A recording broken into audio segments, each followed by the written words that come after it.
faktura vura-vura da həcm əmələ götürə bilirsən. Yosibam. Yəni elə vaxt olur ki, sən illərlə sənə heç kim bir qəpik də pul vermir. Biz bunu döyə-döyə o qalxır. Peşəkar yoxdur, ancaq həvəskar var. Sonra bunu çeviririk.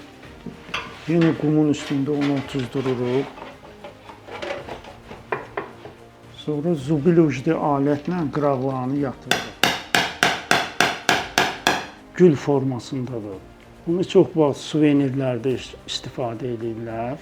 Bunları əsasən tokurlar düzəldir. Yəni zavod şəraitində. Ancaq yandırmasının iş prosesində metal partlayır. Odur ki, sənin işin keyfiyyəti getdi. Zəhmətin hədər olur. Bu köçürmə üçündür bu. İti uclu alətdir. Bunu elə bir nöqtə-nöqtə kağızdan metalı köçürürsən. 5 ildə, 10 ildə bir dəfə belə bir adam çıxır. 40 ildir məndədir.